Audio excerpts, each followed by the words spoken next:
जय यीशु की। मैं हूं प्रियंका डामोर और आप देख रहे हैं रेडियो वर्तास एशिया की हिंदी सर्विस। कलीसियाई समाचार में आप सभी का स्वागत है। कलीसियाई समाचारों में प्रमुख हैं। रायपुर में प्रार्थना सभा में बाधा डालने के बाद ईसाई महिलाओं को हिरासत में लिया गया। मणिपुर में जनगणना को लेकर आदिवासी और मैतेई समुदाय में टकराव। धर्म परिवर्तन के कथित मामले में भारतीय ईसाइयों को जमानत मिली।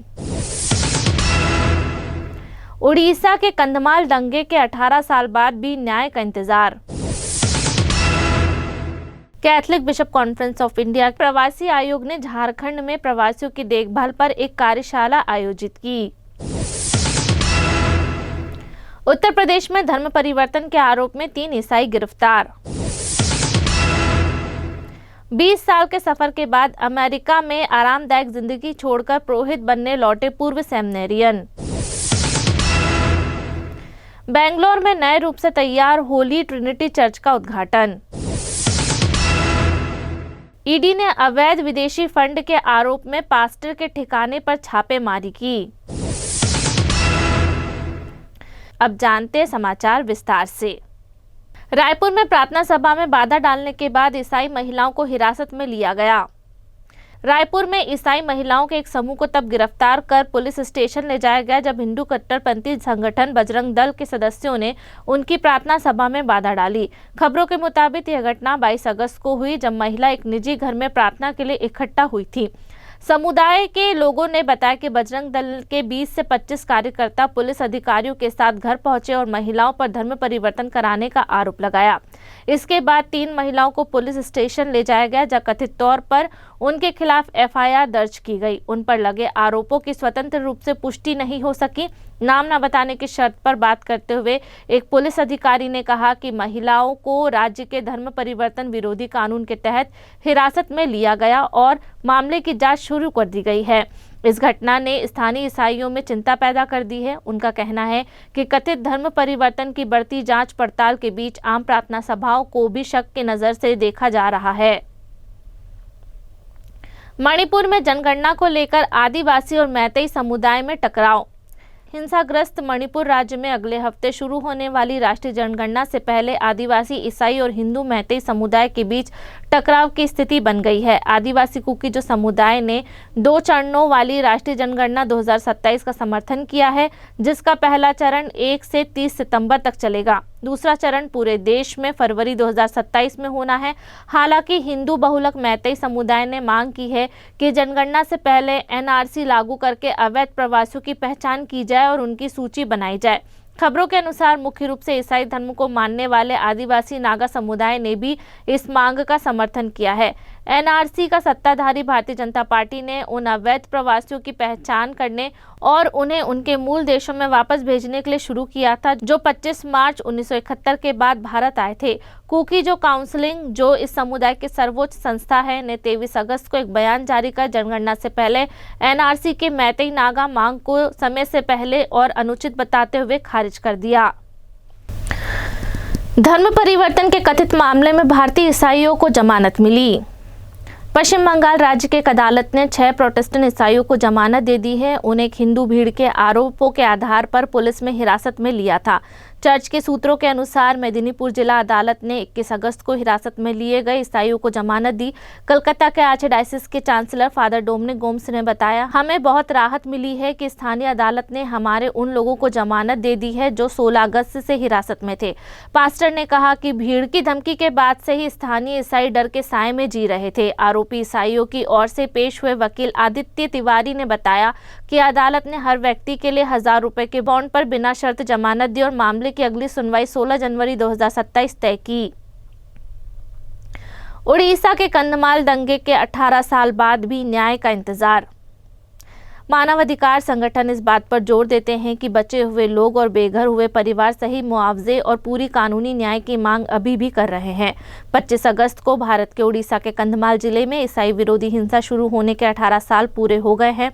यह हिंसा 2008 में शुरू हुई थी। ह्यूमन राइट्स रिपोर्ट के मुताबिक इस बड़ी हिंसा की वजह से करीब 360 गिरजाघर, पूजा स्थल और सार्वजनिक स्थल तबाह हो गए या जला दिए गए। 75,000 से ज़्यादा लोग बेघर हो गए और 40 से ज़्यादा महिलाओं के साथ यौन हिंसा हुई। सैकड़ों गांवों को निशाना बनाया गया, जिससे हजारों परिवारों को अपने घर छोड़ने पड़े। करीब 12,000 बच्चों की पढ़ाई में रुकावट आई।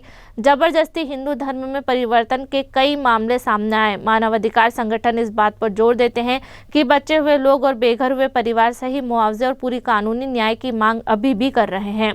भुवनेश्वर के वरिष्ठ पत्रकार और लेखक केदार मिश्रा को इस बात का अफसोस है कि देश में राजनीतिक विरोध और गैर कानूनी माना जाता है, जहां न्याय एक मजाक बन गया है, क्योंकि किसी को भी कभी भी हिरासत में लिया जा सकता है।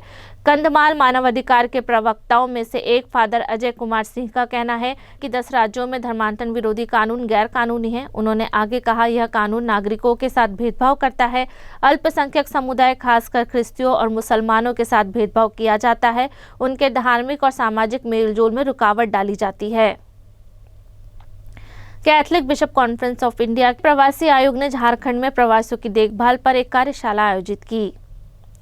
Catholic bishop conference of India के प्रवासी आयोग ने झारखंड राज्य में एक सलाह मशविरा वाली वर्कशॉप आयोजित की।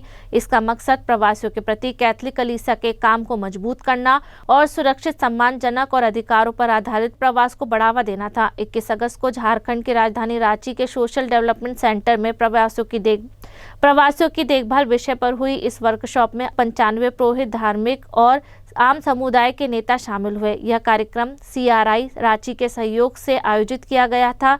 इस वर्कशॉप में मानव तस्करी, बंधुआ मजदूरी, शोषण के अन्य रूपों से निपटने के व्यवहारिक तरीकों पर ध्यान दिया गया। इन समस्याओं का सामना वे लोग करते हैं जो रोजगार और बेहतर आजीविका की तलाश में अपना घर छोड़ते हैं। उत्तर प्रदेश में धर्म परिवर्तन के आरोप में 3 ईसाई गिरफ्तार। पुलिस ने उत्तर प्रदेश में 3 ईसाई, जिनमें 2 महिला भी शामिल है, को गिरफ्तार किया है। यह गिरफ्तारी एक हिंदू राष्ट्रवादी नेता की शिकायत पर की गई है, जिसमें आरोप लगाया गया था कि एक चंगाई प्रार्थना के दौरान गरीब और भोले भाले लोगों का धर्म परिवर्तन कराने की कोशिश की जा रही थी। प्रयागराज शहर के assistant commissioner of police Brajesh Pathak ने बताया कि ये गिरफ्तारी 25 अगस्त को राज्य के कड़े धर्मांतरण विरोधी कानून के तहत की गई। FIR में गिरफ्तार लोगों के नाम सूबेदार रेखा देवी और साधना बताए गए हैं। ये सभी प्रयागराज जिले के कठोली गांव के रहने वाले हैं। FIR के अनुसार इन लोगों पर उसी जिले के राजापुर गांव की चंदा देवी और रन्नो देवी तथा लगभग 100 अन्य अज्ञात लोगों के साथ मिलकर रविवार 23 अगस्त को प्रयागराज शहर के बाहरी इलाके में स्थित कठोली गांव के एक निजी घर में आयोजित चंगाई प्रार्थना में लोगों का धर्म परिवर्तन कराने की कोशिश करने का आरोप है। 20 साल के सफर के बाद अमेरिका में आरामदायक जिंदगी छोड़कर पुरोहित बनने लौटे पूर्व सेमिनरियन। एक पूर्व सेमिनरियन जिन्होंने 10 साल तक टीचर के तौर पर काम किया और अमेरिका में आरामदायक जिंदगी जीने का मौका भी था, 20 साल के सफर के बाद पुरोहित बनने लौट आए। उनका कहना है कि वे अपनी असली बुलाहट को नज़रअंदाज नहीं कर सकते थे।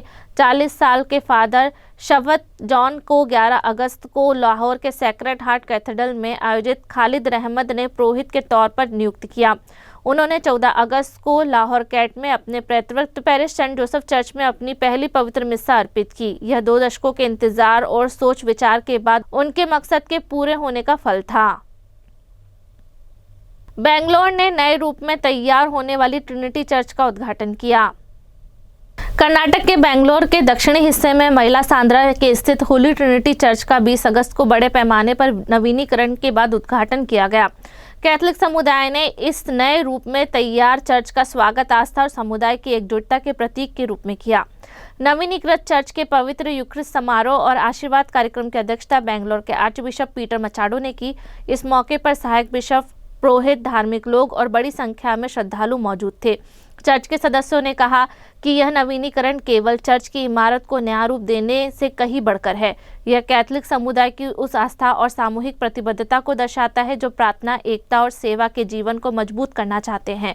उन्होंने कहा कि चर्च का नवीनीकरण तब नहीं होता जब केवल उसकी दीवारों को ठीक किया जाता है, बल्कि तब होता है जब उसके लोगों की आस्था, उम्मीद और प्यार को नया बल मिलता है।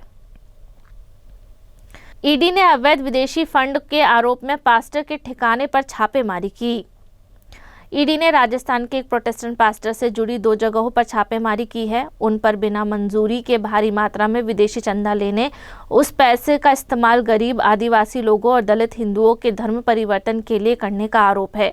22 अगस्त को जारी एक बयान में ईडी ने कहा कि उसने होम मिनिस्ट्री इंडिया के पास्टर रवि मोहन पहाड़िया से जुड़ी 2 जगहों पर तलाशी ली और ऐसे दस्तावेज और डिजिटल डिवाइस जब्त किए हैं जिन्हें उसने अपराध साबित करने वाले सबूत बताया है। एजेंसी ने पहाड़िया पर फॉरेन एक्सचेंज मैनेजमेंट एक्ट 1999 का उल्लंघन करके और बिना कानूनी मंजूरी के लगभग 2.8 करोड़ रुपए लेने का आरोप लगाया।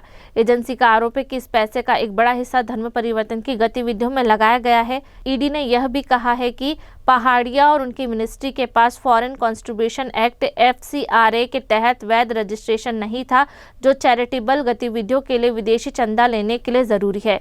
इसी के साथ कल से समाचार समाप्त हुए। अगली बार फिर मुलाकात होगी नई खबरों के साथ। नमस्कार। रेडियो वेरितास एशिया आपके लिए लेकर आए हैं RVA mobile app. RVA mobile app पर हमारे विभिन्न प्रकार के कार्यक्रमों का लाभ लें, हमसे जुड़े और एशियाई ईसाईयत की आवाज का हिस्सा बने। आज ही ऐप स्टोर एवं प्ले स्टोर से RVA मोबाइल ऐप डाउनलोड करें।